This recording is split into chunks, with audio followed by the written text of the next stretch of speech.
warahmatullahi wabarakatuh. Selamat pagi, salam sejahtera bagi kita semua. Pertama-tama, marilah kita panjatkan kehadirat Allah Subhanahu wa Ta'ala yang telah melimpahkan rahmat serta kasih sayangnya, sehingga kita bisa bertemu pada kesempatan kali ini. Sholawat serta salam tak lupa pula kita kirimkan kepada junjungan kita Nabiullah Muhammad Sallallahu Alaihi Wasallam, yang telah membawa kita dari alam jahiliyah menuju alam yang terang benderang. Sebelumnya, yang terhormat kepada dosen pembimbing mata kuliah ilmu tasawuf Dr. Andes Muhammad Ilham, MPLI, serta teman-teman yang saya hormati. Pada kesempatan kali ini, kelompok saya akan membahas mengenai kitab-kitab Allah Subhanahu wa Ta'ala. Jadi yang pertama, pengertian iman kepada kitab-kitab Allah. Jadi yang dimaksud dengan iman kepada kitab-kitab Allah Subhanahu wa Ta'ala yaitu meyakini dengan sepenuh hati bahwa Allah Subhanahu wa Ta'ala yang telah menurunkan kitab-kitabnya kepada para nabi dan rasul yang berisi wahyu Allah Subhanahu wa Ta'ala yang berupa perintah dan larangan untuk disampaikan kepada umat manusia agar digunakan sebagai pedoman hidup di dunia. Seperti dalam Quran surah Al-Baqarah ayat 4, Allah Subhanahu wa Ta'ala berfirman, "Wallazina yu'minuna bima unzila ilaika wa ma unzila min qablik wa bil akhirati hum yuqinun." Artinya, dan mereka yang beriman kepada kitab Al-Quran yang telah diturunkan kepadamu dan kitab-kitab yang diturunkan sebelummu, serta mereka yakin adanya kehidupan akhirat. Seperti yang diungkapkan oleh Imam Nawawi Al-Bantani dalam kitab Nurus Salam menjelaskan bahwa setiap mukallaf atau yang sudah balik wajib meyakini 4 kitab samawi. Yakni apa itu 4 kitab samawi? Yaitu kitab Sabur kepada Nabi Daud alaihissalam, kitab Taurat kepada Nabi Musa alaihissalam, kitab Injil kepada Nabi Isa alaihissalam, dan Al-Quran kepada Nabi Muhammad sallallahu alaihi wasallam. Syekh Abu Bakar Jabir Al-Jazairi dalam kitab Minhajul Muslim mengatakan, imam kepada kitab Allah berarti seorang muslim yang meyakini bahwa semua itu adalah firman Allah Subhanahu wa Ta'ala, kalamullah. Kitab-kitab tersebut diturunkan kepada rasulnya agar dengan wahyu tersebut mereka mengajarkan syariat agama Allah kepada manusia. Selanjutnya, arti dari kata kitab adalah tulisan atau yang ditulis, berasal dari kata katabah yang berarti menulis. Dalam bahasa Indonesia, kitab diartikan buku. Adapun yang dimaksud di kitab di sini adalah kitab suci. Ada 2 jenis kitab suci, yakni kitab suci samawi dan kitab suci ardi.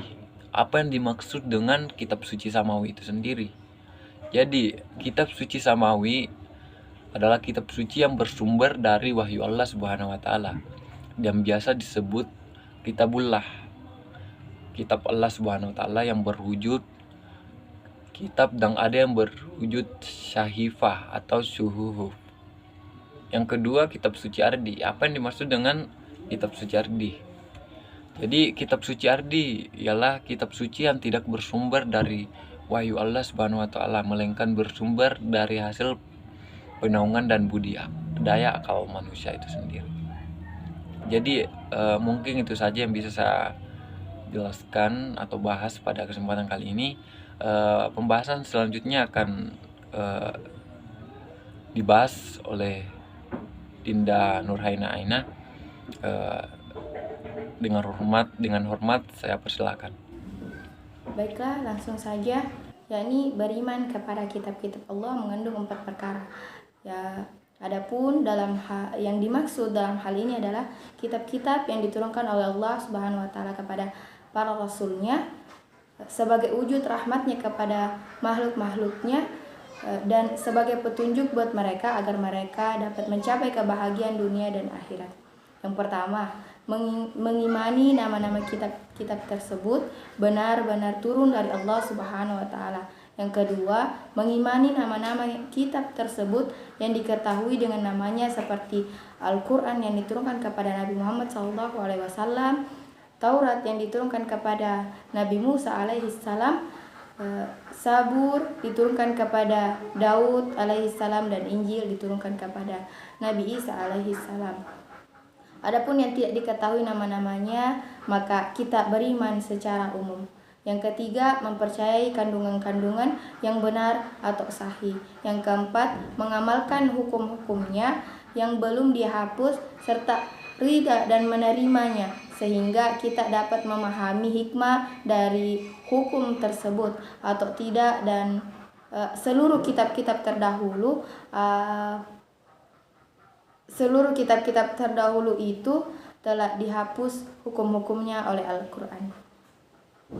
Baiklah, selanjutnya beriman kepada kitab-kitab Allah membuahkan faedah yang besar. Di antaranya yang pertama, mengetahui betapa besarnya perhatian dan inayah Allah Subhanahu wa taala terhadap hamba-hambanya, di mana Ia telah menurunkan kitab-kitab kepada setiap kaum agar mereka mendapatkan petunjuk. Lalu yang kedua, mengetahui kebijaksanaan Allah dalam syariah, di mana Ia mensyariatkan kepada setiap kaum apa yang sesuai dengan kondisi dan keadaan mereka, sebagaimana dalam firman Allah dalam surah Al-Maidah yang artinya, bagi tiap-tiap umat dari kalian kami jadikan syariah dan aturan yang terang. Al-Maidah ayat 48. Lalu yang ketiga, mensyukuri nikmat-nikmat Allah tersebut. Jadi kesimpulannya dari beriman kepada kitab-kitab Allah antara lain, yang pertama, memperkuat tingkat keimanan kita kepada Allah Subhanahu wa taala. Yang kedua, semua yang ada di dalam Al-Quran adalah jawaban yang tidak bisa dijawab oleh ilmu pengetahuan dan akal. Yang ketiga, menambah ilmu pengetahuan, karena Al-Quran selain berisi perintah dan larangan, juga berisi pokok-pokok seluruh ilmu pengetahuan. Yang keempat, menjaga ketakwaan kita kepada Allah Subhanahu wa taala untuk menjauhi larangannya dan hidup jadi akan tentram.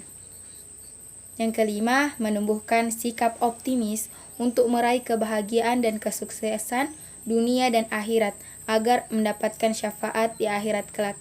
Dan yang terakhir, tidak banyak orang ketahui sebenarnya Kitabullah berjumlah 144 kitab, dan yang wajib diimani hanya 4 saja.